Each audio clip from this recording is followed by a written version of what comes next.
What if Steve Nash and Amar'e Stoudamire existed in today's NBA? Can they win a championship? Today, we'll find out. So this is once again the setup. I have taken Nash and Amar'e and have replaced them into the current day Phoenix Suns. This is the 92 rated Steve Nash alongside the 88 Amar'e. In terms of difficulty, it's on Hall of Fame, similar difficulty as regular. Trade negotiation difficulty is at the highest, so no cheesy trades. Now let's begin with year one, where the main focus is going to be a quick rebuild because this team isn't going to compete right away. I do like all of the starters we have, so I am planning to keep all of them, Len, Stoudamire, Warren, Booker, and Nash.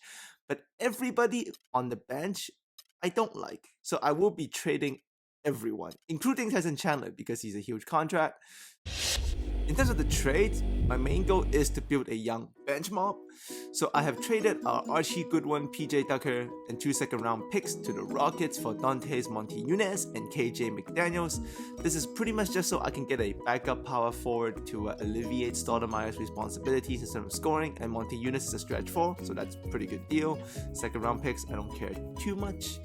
And here I've also traded Telelevic and the newly joined the team KJ McDaniels and a first round pick to the Trailblazers for Crabbe and Gerald Henderson. Now I like Crabbe a lot because if you can check out his stats, he's a great shooter from close range, mid range, and 3-point range. He is gonna be the off the bench 6-man scorer, so kind of that Jamal Crawford role. So his defensive deficiency doesn't really bother me too much because he's gonna come off the bench and score. So this is my young bench mob with Monte-Nunes and Crabbe. Like I said with Tyson Chandler earlier, I am eyeing the future in this first year. I don't expect to compete much, so I'm going to try to hunt for cap room. If you look at our Suns' current contract situation, you can see that in 2016 and 17, so the next year, pretty much nobody is on contract because Nash and Stoudamire are both going to be free agents. The only one in a huge contract is going to be Chandler. Everybody else is either a really small contract with Booker or team options. So I'm going to get rid of Chandler because of his double-digit huge contract and he's not that effective anymore. But because the trade negotiation difficulty is turned so high, I can't just give away Chandler for nothing. I'll have to get in a 2018 first round pick and I'm going to give it to the Brooklyn Nets for pretty much nothing. I am contract dumping Tyson Chandler to the Nets and I'm giving up a first round pick for it. I think this is fair. I mean, I can't just get rid of Chandler for nothing. But with Chandler gone, you can see our current contract situation is even better. We still have the Booker contract, the 2 team options. Shane Larkin has a player option, but that doesn't bother me too much. It's only 1.5 and maybe hopefully he won't take it. We won't know, but you can see for 2016, 2017, we got a lot of cap room. So here is the current team rotation for year one. I do plan to play Nash, Booker, Warren, Stoudamire, and Len as my starting 5. Off the bench is going to be Larkin, Crabbe, Henderson, Monte-Nunes, and John Lure. So all in all, a pretty bad defensive team. Offensively, we look okay. Defensively, we're going to be terrible. So I'm just going to go through this to see what we got.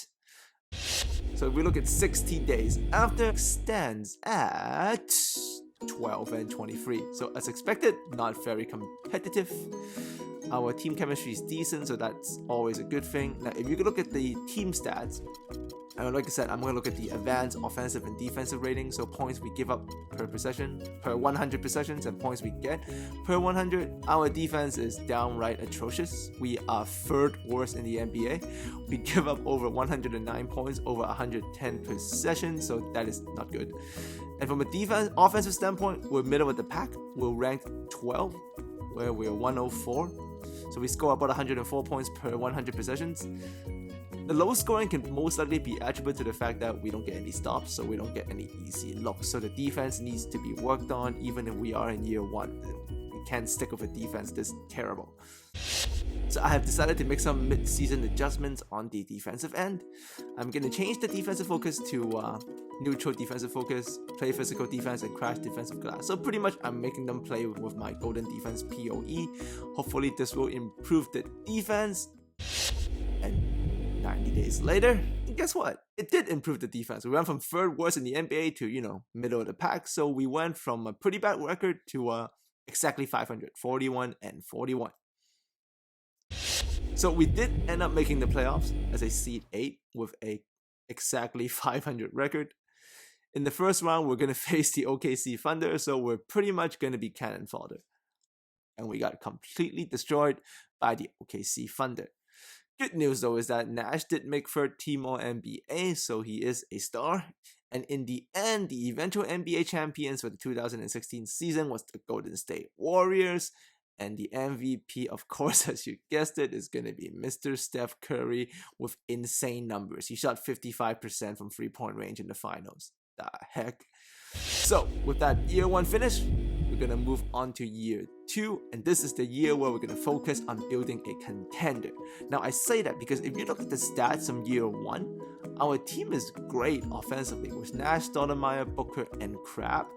We pretty much have the 4 guys we need for all the scoring. So pretty much in the offseason, we just need to find the right defenders and the right balance. And with improvements, we should do a lot better overall as a team. So the draft is coming up, and my goal for the draft is to pretty much find a backup for Steve Nash because we only got a middle of the pack kind of pick. I think we have the 19th pick.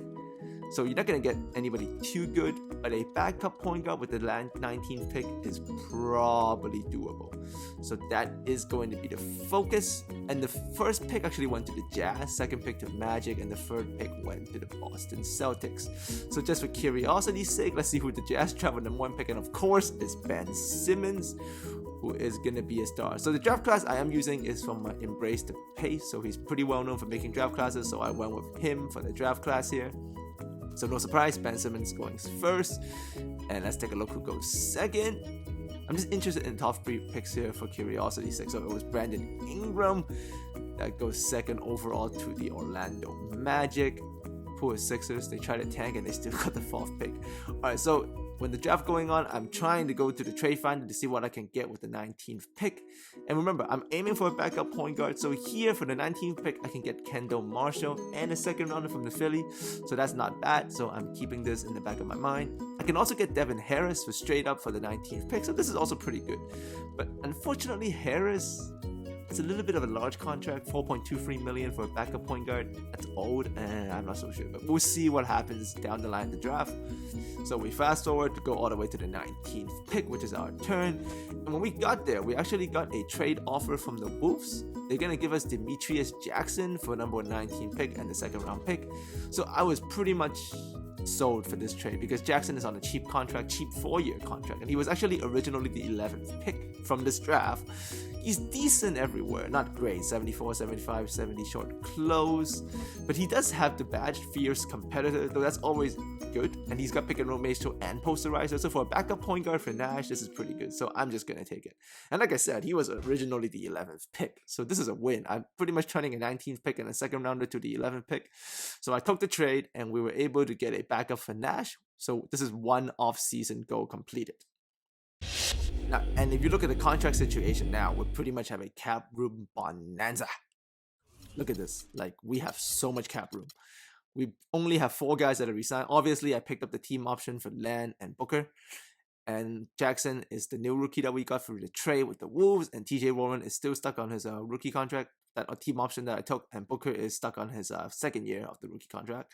So we got a lot of cap room heading into free agency, which is going to be great. But obviously, the primary goal of free agency, so step 1, I'm planning to play hardball under our restricted free agents, which is going to be Crab and Monty Eunice. So I'm going to extend them the qualifying offer, but I'm not going to offer them any contracts. So whatever they sign in that market, I'm just going to match them.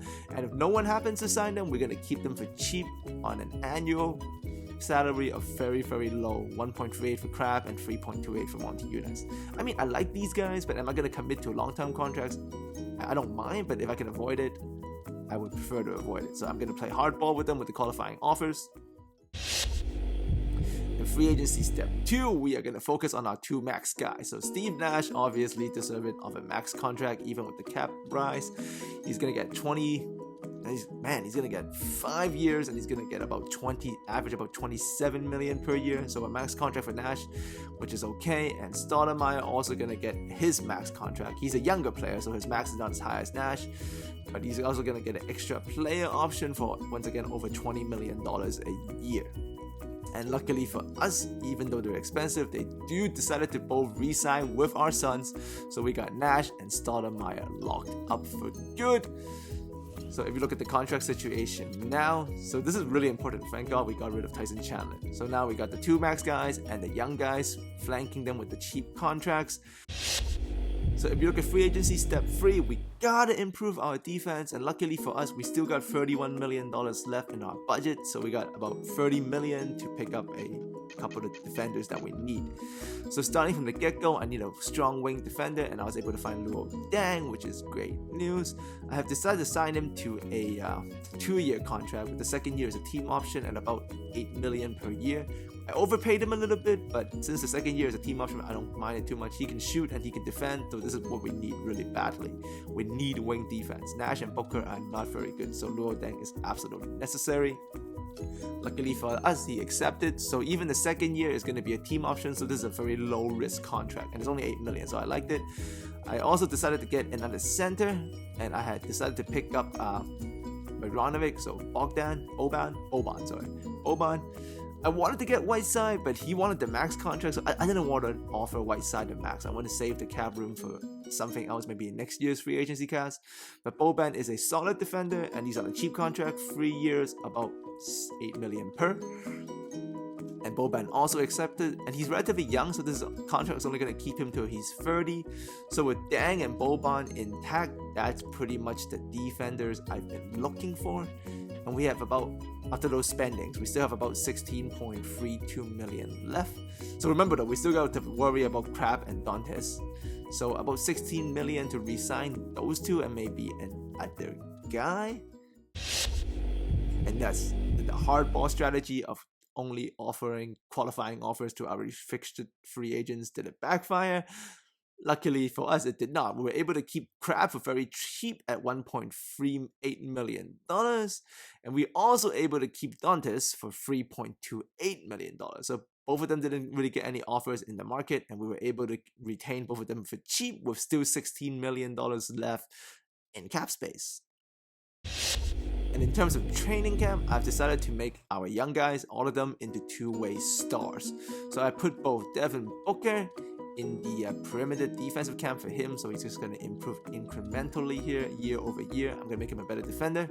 And I also put big man defensive camp for Amar'e Stoudamire. I only got 2 camps, but these 2 are my young stars, and I want to turn both of them into two-way players. The offense are already great, I don't have to worry about it, so I'm going to keep putting these 2 in defensive training camps. So in terms of player progression, it is actually a really good thing that we have a very young core. As you can see, everyone has improved. Nash is amazing, even though he's 31, he has improved. DENG is the other 30-year-old on the team. He didn't improve, but everybody else, we have at least under 28, and most of it is in mid-20s. So everyone is improving, which is a great sign. Jackson is our new rookie. Obviously, he can't improve yet, but as you can see, our team is 10 strong with young and old balance. So here is our year 2 team rotation. As you can see, I've decided to keep the starting 5 similar, but I am starting Boban over Alex Len because Boban is a better defender. So, but the bench is much better looking now. You can see we got Jackson, the rookie point guard. We got Crab, the backup shooting guard. TJ Warren, our small forward. We still got Monty Yunus as our backup power forward, and Alex Len as our backup center. So this team is 10 strong. But like I said, I still have some money left over, so I decided to sign Tony Snell to a 4-year contract. Very cheap, about 2.5 per year. I'm just taking this because he's an asset, and I got cap space, so maybe I can trade him down the line. Or if injuries creep up on me, I got a backup defensive wing, so that's always good. So after the first 2 months of the season, with our new Suns, with our new defensive identity, and our new players intact, and our young guys improving, we went 23-10 in the first 60 days. So we have improved dramatically just in 1 year. So the defenders are definitely worth the pickup. We have done the right things in the offseason. And if you can see our offensive rating, we're top 5 in the NBA now. We score about 106 points per 100 possessions. But the amazing thing is we went from a terrible defense to a middle of the pack defense, but now we're the best defense in the NBA, giving up only 97.7 points per 100 possessions. The additions of DENG and Boban was absolutely correct. Those 2 has taken our defense to the next level. And if you look at the team stats of the players after 60 days, we got Nash going a double-double, 20 and 10. Stoudamire is playing great, also a double-double. And our young guys, awesome, with Kirby and Booker holding up the secondary scoring roles. And Luo, Deng, and Maranovic, even though they're in mostly, defenders, they're still putting up scoring. And Boban is averaging 10 rebounds a game and 2 blocks. So that's a great signing. I mean, he's really cheap, 8 million. I mean, these are not Whiteside numbers, but at the same time, these are not Whiteside prices. So I consider this a win. But with Luo Deng playing so good, it kind of made me realize that the key to this team is to have a small forward that can defend, to play alongside Booker and Nash. But Luo Deng is relatively old, so I figure I need to go to the trade market and try to find a Luo Deng successor for maybe a year or 2 later when he becomes super old. So this makes TJ Warren expendable. Even though he's a great offensive player, I don't need him. I need someone that can defend at the small forward position. So I decided to go on and trade TJ Warren alongside Tony Snell. And I looked around for some deals and I was able to find a few good ones, but this was pretty much the best. The Portland Trail Blazers are willing to take Snell and Warren and a 2017 first round pick for Aminu and Mason Plumlee. Now the pick is this year, so I figure we're going to be a pretty good team, and with my team about 10 guys strong, we don't really need to pick. So I want to pick up Aminu for future's sake. Like I said, he's going to be my Luo Deng successor. So I agreed to the trade. And after the trade, 90 days later, man, we took off in 90 days. Remember, we were like 25 and 10. We finished the freaking season at 60 and 21. Alright? Sorry, 61 and 21. That's amazing. The defense is real on this squad. The MVP for the year at the end was Steph Curry. He is incredible. 31 points, 11 assists. Steve Nash once again was able to make All-NBA third team. No MVPs for him, but he is playing great. Nobody else made All-NBA team, but that's okay. We're a team first kind of attack squad. So in the 2017 playoffs, we're the 3rd seed. I know, right? We had a 61-21 record and we're still only the 1st seed. OKC and Warriors are amazing. So here is the playoff rotation I'll be using. Booker, Nash, and Stoudamire are going to play 40 minutes each game because they're young and they can handle it. Nash is old, but he's got the stamina. Luo Deng is going to go for 28 minutes. Demetrius Jackson, our rookie point guard, with the great backing up Nash over the regular season. He's not going to play too much. I mean, he's a rookie, so he's not going to play much in the playoffs.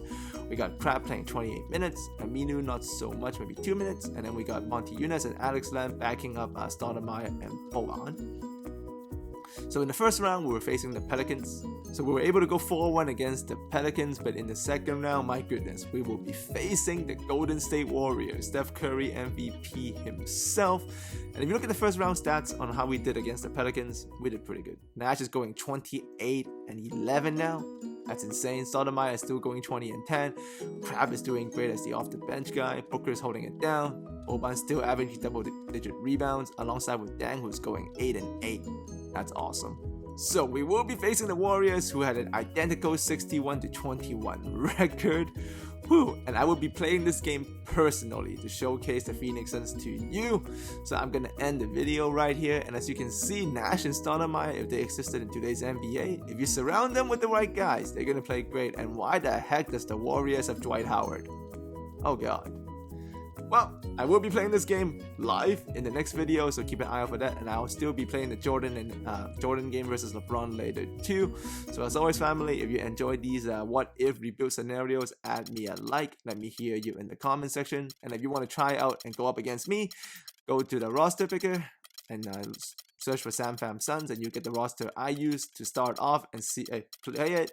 Use the roster I started off with. Sim 2 years. Let me know if you did better than me or if you did worse, so we can play together. Like I said, as always, have a great weekend. I will see all of you next time.